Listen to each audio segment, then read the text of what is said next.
Ted Cruz likes to spend his time running away from natural disasters and anything that could potentially help his constituents in Texas. He also likes to spend his time engaging in political theater and then searching himself on Twitter following the theater that he engages in.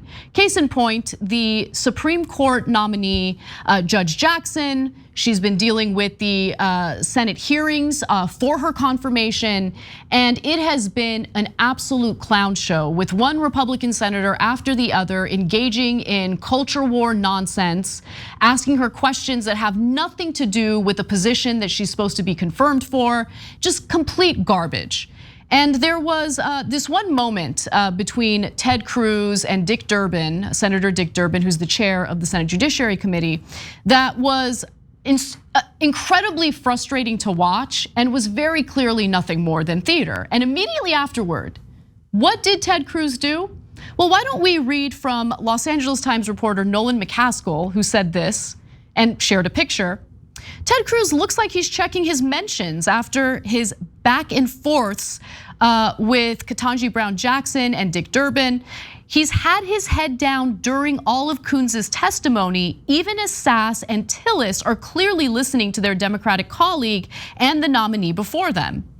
And so luckily there was a colleague of McCaskill's sitting behind Ted Cruz, and Kent Nishimura caught this image. You can see it on the lower right-hand side. It's Ted Cruz looking down at his phone. Can confirm this. He was searching Twitter for his name. This was right after his exchange with Chairman Durbin.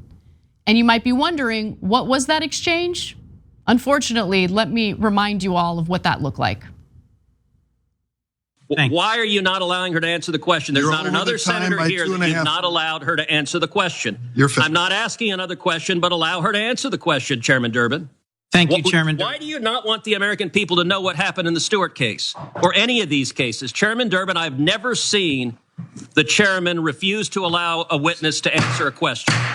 You can bang it as loud as you want. Well, I can just tell you, at some point you have to follow the rules. Okay, will you let her answer the question? You've been interrupting, and by the way, with Senator Graham, it went 10 minutes over. You've taken a big chunk of the time. Will you allow her to answer the question? You've given her. Why are you afraid of her? She's welcome to answer it right now. Will you let her? Senator Coons. Will you let? So no, you don't want her to answer the question? Senator Coons. Will you let her answer the question? Chairman Durbin. Apparently, you are very afraid of the American people hearing the answer to that question. We here in the Senate, in this committee today, are in the middle of a policy fight. Yeah, that's what that exchange looked like. And we've been covering the hearings, we've been covering the types of questions Republican senators have been asking of Judge Jackson, and they're all steeped in manufactured culture war narratives and nothing more than that. I mean, you have Senator Blackburn asking her how she defines a woman. And we all know what that's all about, right? Nonstop fear mongering about the transgender community, a community that has been not only disenfranchised, brutalized, completely demonized. Like one of the most powerless groups of people in this country have been used as nothing more but a prop in their culture war narratives.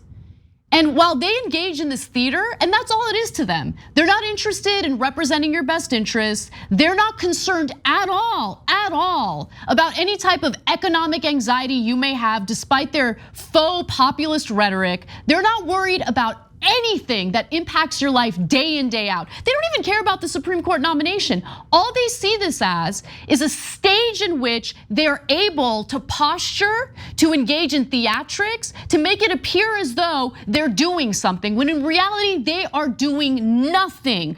All of their time doing substantive things is fundraising.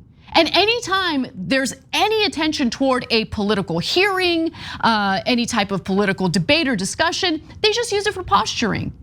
And while they manufacture culture wars, while they make powerless people out to be the boogeymen in this country, what they really end up doing is they cause harm. They target individuals who are then bullied, who are then harassed, who are then treated like there's some sort of demons, when in reality, there are fellow Americans who deserve our support, who deserve our respect, who deserve our love. That's it.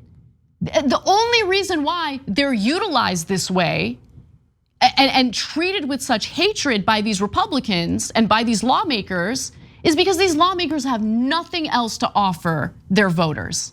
So you have this clown of a politician, Ted Cruz, engage in that political. Look at that clown. Look at that little bitch. Okay, after Donald Trump calls his wife ugly, goes and phone banks with for him like a freaking clown. It's really hard not to curse on this show sometimes. Okay, absolute coward. Absolute coward. All right, little bitch boy. Then he turns around and pretends like he's a tough guy during a SCOTUS hearing. That's who Cruz is. And what does this kind of stuff lead to? It actually does have an impact on society. It has an impact on the very people that they target in their line of questioning. And I want to share just some portions of this Twitter thread from a mother who has a transgender daughter. I believe this is in the UK, but the theme is very similar to what we're seeing in the United States. Because these are real people, okay? These are not people engaged in theater. These are not people who are posturing. These aren't narcissists who engage in stunts and then search themselves on Google or Twitter or Facebook. These are real human beings who are impacted by the garbage that we see from these cowardly politicians. Millie Corner writes, my daughter is in her second to last year of studying medicine. She has a smaller frame than her cisgendered sister and refuses to join any sports clubs out of fear of being confronted and harassed. She fears meeting someone in a club and having to out herself or being accused of deception. I watch her neglect her studies and scroll through social media where I find grown women my age telling her she's a fetishist, a pervert, a creep. It devastates her. Nobody knows of her trans status and nobody ever will. She is now utterly ashamed of herself. These people are in Parliament and the Lords. They are influencing legislation. Parents of trans children are being charged in Texas. The misinformation and smearing of the trans community has gone on long enough. I refuse to lose my daughter over the sake of middle-aged women. So in this case, she's talking about TERF women or women who identify as TERFs. But think about what it's like to live your life in fear like that, right? Think about what it's like to hear people in positions of power make you out to be a terrible, dangerous person when already you're going through something that's so different from most people, that can already be so isolating in and of itself. And now think about people destroying your life that way, having that kind of negative impact on your life that way, just so they can give their voters the illusion of fighting for them. When in reality, these are the same politicians who help corporations rob their constituents, who cover for corporations when they engage in wage theft of their constituents. These are the same politicians who run away to Cancun just as hundreds of their constituents are dying in the middle of a natural disaster. That's who Ted Cruz is. If anyone deserves our disdain, it's clowns like him. Thanks for watching The Young Turks, really appreciate it. Another way to show support is through YouTube memberships. You'll get to interact with us more. There's live chat emojis, badges. You've got emojis of me, Anna, John, JR. So those are super fun. But you also get playback of our exclusive member-only shows and specials right after they air. So all of that, all you gotta do is click that join button right underneath the video. Thank you.